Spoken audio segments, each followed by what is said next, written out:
Hello everyone. I just want to share to you my devotion for today. I read from 1 John chapter 3 verses 11 to 24. God's rema for me is I believe and so I love. 1 John chapter 3 verse 23 says, "And this is his commandment. We must believe in the name of his Son, Lord Jesus Christ, and love one another just as he commanded us." Now, have you heard the saying, you cannot give what you don't have, or you can only give what you have? All truths are parallel, and so it's the same for love. Many people today don't know how to give love because in reality, they don't have love. They may believe that they know how to love, but still, they don't have love. We can only have love through Lord Jesus Christ or believing in Lord Jesus Christ. John 3:16 says, "For this is how God loved the world. He gave His one and only Son, so that everyone who believes in Him will not perish but have eternal life." God loved us, and so He gave His Son. So when we believe in His Son, Lord Jesus, it means we accept God's love for us. On the other hand, Lord Jesus also loved us, and so He gave His life.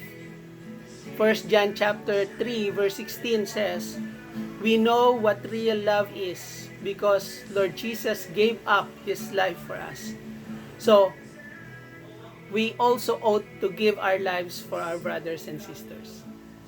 Lord Jesus gave His life for us because He loved us. And we receive it by believing Him. Again, we receive God's love by believing in His Son that He gave, and we receive Lord Jesus' love by believing in Him. But not just believing.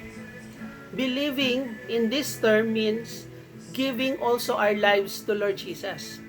Not just knowing Him, but trusting Him and letting Him know, letting Him have the ownership of our lives. We surrender it in His Lordship and we acknowledge Him as our Savior. And the second thing He said in this verse, 1 John 3:23, is that we love one another. We know that we have passed out of death into life because we love the brothers. 1 John 3:14. So love is the evidence that we are born again, that we are Christians, that we are saved.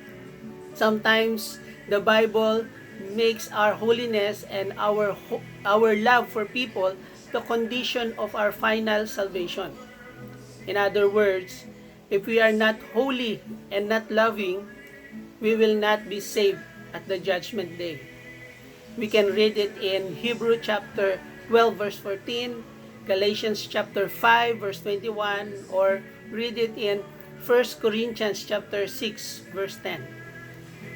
So love for others is the condition that confirms that the primary condition, which is faith, is genuine. The Bible also says that we should love by our actions. If someone has enough money to live well and sees a brother or sisters in need but shows no compassion, how can God's love be in that person? Dear children, let's not merely say that we love one another. Let us show the truth by our actions. Our actions will show that we belong to the truth, so we will be confident when we stand before God. 1 John chapter 3 verses 17 to 19. And also most of the time, it's not just about telling the truth. It's telling it with love, or else we will just sound like a noisy gong or a clanging cymbal. 1 Corinthians 13:1. So it is only by believing in Lord Jesus Christ that we can have real love, because loving others confirms that our faith is real. We believe and so we love. Now, for my motivation and application, I am inspired to love others more today because I am reminded that my love for others will prove that I believe in Lord Jesus and that I am His disciple.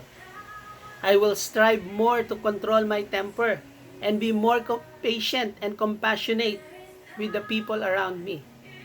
So help me God. Goodbye.